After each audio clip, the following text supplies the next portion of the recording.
والنازعات غرقا، ان فرشتوں کی قسم جو ڈوب کر کھینچ لیتے ہیں، والناشطات نشطا، اور ان کی جو آسانی سے کھول دیتے ہیں، والسابحات سبحا، اور ان کی جو تیرتے پھرتے ہیں، فالسابقات سبقا، پھر لپک کر آگے بڑھتے ہیں، فالمدبرات امرا، پھر دنیا کے کاموں کا انتظام کرتے ہیں، یوم ترجف الراجفہ، کہ وہ دن آ کر رہے گا جس دن زمین کو بھونچال آئے گا، تتبعها الرادفہ، پھر اس کے پیچھے اور بھونچال آئے گا، قلوب یومئذ واجفہ،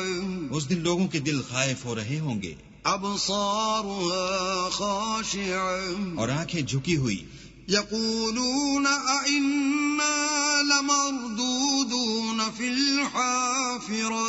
کافر کہتے ہیں کیا ہم الٹے پاؤں پھر لوٹیں گے، اذا کننا عظاما نخرا، بھلا جب ہم کھوکھلی ہڈیاں ہو جائیں گے تو پھر زندہ کیے جائیں گے، قالوا تلك اذا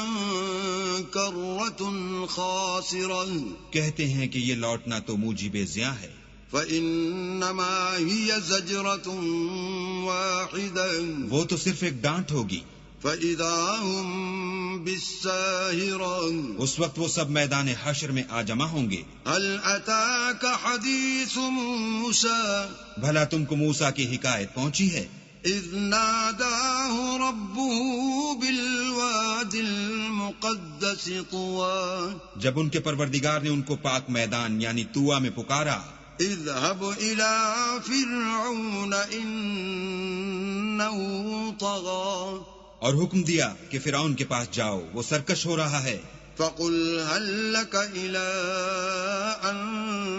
تزكى، اور اس سے کہو کیا تو چاہتا ہے کہ پاک ہو جائے، وأهديك إلى ربك فتخشى، اور میں تجھے تیرے پروردگار کا رستہ بتاؤں تاکہ تجھ کو خوف پیدا ہو، فأراه الآية الكبرى، غرض انہوں نے اس کو بڑی نشانی دکھائی، فكذب وعصى، مگر اس نے جھٹلایا اور نہ مانا، ثم أدبر يسعى، پھر لوٹ گیا اور تدبیریں کرنے لگا، فحشر فنادى، اور لوگوں کو اکٹھا کیا اور پکارا، فقال أنا ربكم الأعلى، کہنے لگا کہ تمہارا سب سے بڑا مالک میں ہوں، فأخذه الله نكال الآخرة والأولى، تو اللہ نے اس کو دنیا اور آخرت دونوں کے عذاب میں پکڑ لیا، إن في ذلك لعبرة لمن يخشى، جو شخص اللہ سے ڈر رکھتا ہے اس کے لیے اس قصے میں عبرت ہے، أأنتم أشد خلقا أم السماء بناها، بھلا تمہارا بنانا مشکل ہے یا آسمان کا، اسی نے اس کو بنایا، رفع سمكها فسواها، اس کی چھت کو اونچا کیا پھر اسے برابر کر دیا، وأغطش ليلها وأخرج ضحاها، اور اسی نے رات تاریک بنائی اور دن کو دھوپ نکالی، والأرض بعد ذلك دحاها، اور اس کے بعد زمین کو پھیلا دیا، أخرج منها ماءها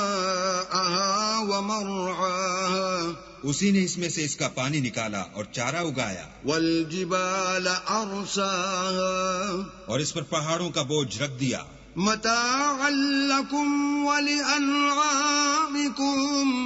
یہ سب کچھ تمہارے اور تمہارے چار پایوں کے فائدے کے لیے کیا، فإذا جاءت الطامة الكبرى، تو جب بڑی آفت آئے گی، يوم يتذكر الإنسان ما سعى، اس دن انسان اپنے کاموں کو یاد کرے گا، وبرزت الجحيم لمن يرى، اور دوزخ دیکھنے والے کے سامنے نکال کر رکھ دی جائے گی، فأما من طغى، تو جس نے سرکشی کی، وآثر الحياة الدنيا، اور دنیا کی زندگی کو مقدم سمجھا، فإن الجحيم هي المأوى، اس کا ٹھکانہ دوزخ ہے، وأما من خاف مقام ربه ونهى النفس عن الهوى، اور جو اپنے پروردگار کے سامنے کھڑے ہونے سے ڈرتا اور جی کو خواہشوں سے روکتا رہا، فَإِنَّ الْجَنَّةَ هِيَ الْمَأْوَى اس کا ٹھکانہ بہشت ہے۔ يَسْأَلُونَكَ عَنِ السَّاعَةِ أَيَّانَ مُرْسَاهَا اے پیغمبر، لوگ تم سے قیامت کے بارے میں پوچھتے ہیں کہ اس کا وقوع کب ہوگا۔ فِيمَ أَنْتَ مِنْ ذِكْرَاهَا سو تم اس کے ذکر سے کس فکر میں ہو؟ إِلَى رَبِّكَ مُنْتَهَاهَا اس کا منتہا یعنی واقع ہونے کا وقت تمہارے پروردگار ہی کو معلوم ہے۔ انما انت منذر من يخشاها